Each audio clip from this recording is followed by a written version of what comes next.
Good afternoon, everybody, and it's my pleasure to be here again. Well, there's plenty of topics that could be of interest, but this time I decided that I could actually try to give you some insights regarding the fair share debate, and also, well, let's say, hoping that you would be answering the idea of the connection question that's coming, let's say, early next autumn. I'm Klaus Kimminen, Chief Expert in Traficom, but here basically talking from a more personal capacity, as I was chairing the BEREC's Open Internet Working Group for last 4 years, and basically also leading the BEREC activities regarding this topic. I'm also coordinating the connectivity package within Traficom, so I would say that at least I should have some, let's say, insights to the topic. Next slide, please. Okay. I don't know how well you know the topic, what the fair share debate is about.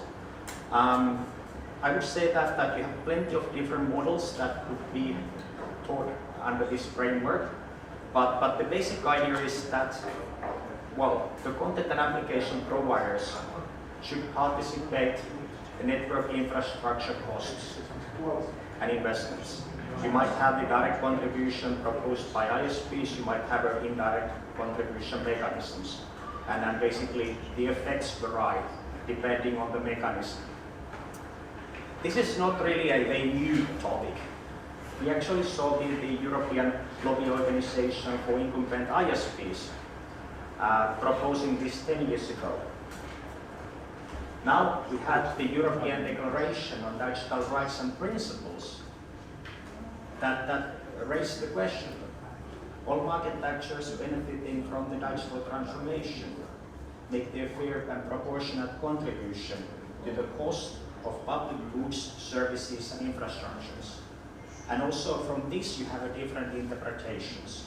Some read this that the caps should participate in the infrastructure cost.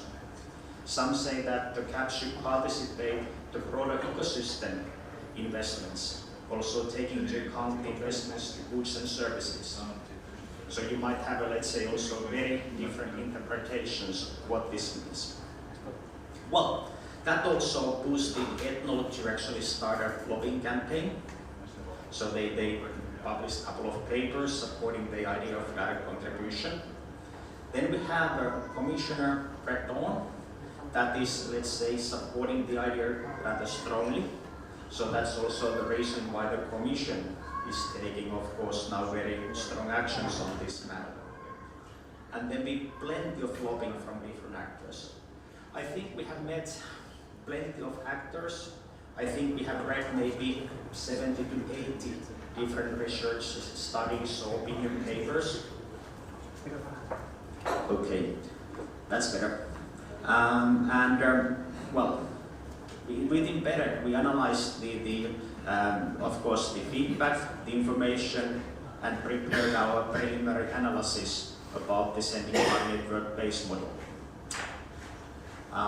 Next slide, please. What came after? Well, it's been a rather interesting topic because first I heard that the Commission would be proposing a legislative proposal last summer. It didn't happen. Then it was supposed to be in autumn. It didn't happen. Then we had the broad consultation about the future of the connectivity infrastructure in the spring. The deadline was just mid-May. And the questionnaire was rather long. 62 questions from different topics. Some may say that this is about the fair share. Some may say that this is a broader topic and fair share is just one part of it. Some may say this is let's say, political game. Who knows? Well, there were nearly 500 responses. And now a disclaimer again. I haven't seen the responses, but I will have a limited access under NDA to those responses. But I'm actually not going to read them. But if you see the outcome, or what actually Breton was saying after the consultation, well, this is now my own, again, interpretation. Don't read, I have any further information on this. But Breton was saying that broadband connectivity infrastructure doesn't meet the EU goals. That's not really a surprise. I mean, I would have been able to say that without any consultation. And well, one could also assume that the Commission didn't find the evidence, the hard evidence they were trying to find with that consultation. At least if they would have been able to do it, I would have assumed quite a different outcome. But let's see, I mean, this is now pure speculation. We know that the topic is very, let's say, political, very heated. We know the discussion in the Council, where well, many member states were very critical or against this proposal. Of course, some also supported it. Then we know that the Council made I would say maybe a bit surprising outcome. Just some time ago, I will talk about that on the next slide. But taking into account, please put it back one. You have a clicker. I have it here. Okay, thanks. I didn't, realize it. Sorry. So the question is whether the Commission will propose something, when it's going to propose something, and my guess again would be that the direct contribution, so the sending party network based model, where the caps would pay directly to the ISPs based on for example, data volumes or the capacity. I would be maybe surprised to see if that comes to a proposal, because there were that much criticism against the idea. Instead, I'm not that surprised to see if there would be a proposal, for example, regarding a national or EU level fund to fund the infrastructure. But we have to wait and see. I mean, there's a lot of opposition, and I'm not sure how well you know the EU legislative process. The Commission can propose a regulation, but it's basically approved by the EU Parliament and Council. And now we see that the Council, for example, is rather critical to this.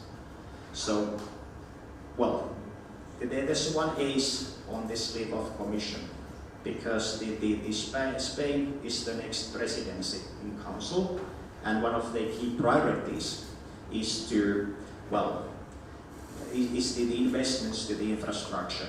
So if I have to guess, the next Council meeting is 23rd, 24th October, and we might see Commission proposing something before that. But yeah, let's see. Now to the Parliament. The Econ Committee on the annual competition policy report, they basically supported the idea.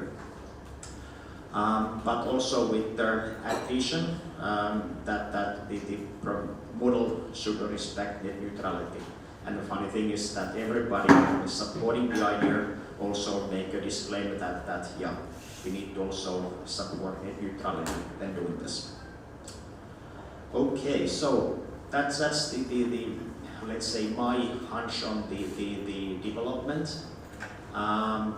Then to the BEREC assessment. We did a lot of reading, a lot of thinking, a lot of discussions, and then basically concluded that we think the sending party network-based model to be just a bad idea. Yeah, now you can read it from a more politically correct, let's say, way framed onto the couple of slides. But there'll be a lot of arguments whether the caps are pushing traffic to the ISP's network, or whether the traffic volumes are growing so fast that ISP can, let's say, invest enough to the networks to keep up. And also many things like that. So the arguments, for example, whether ISPs don't have enough negotiation power to have a fair negotiation with the content providers, or can you really do in a manner that for example, Deutsche Telekom would like to charge everybody. So there's plenty of, let's say, arguments from direction to another, and we have only one place where this has actually been implemented, that's South Korea. We did a couple of, let's say, talks with them, also read a lot of information, and basically it's not really promising what we find out from South Korea. So we wouldn't really recommend such a model here. And basically, I'm not going to read through these slides. You have seen the first slide on the BEREC analysis. I would maybe say that it was also interesting to have our national hearing, where we had plenty of stakeholders. Many stakeholders were pretty much against the idea, and we had two stakeholders basically supporting it. Two ISPs belonging to a corporate group. And the first ISP started the speech telling that now he's representing the corporate group, so not talking from the Finnish perspective, very promising. And the other ISP said that, well, if somebody gives us free money, it would be stupid not to take it. So, yeah, those were basically the arguments supporting the idea in Finland.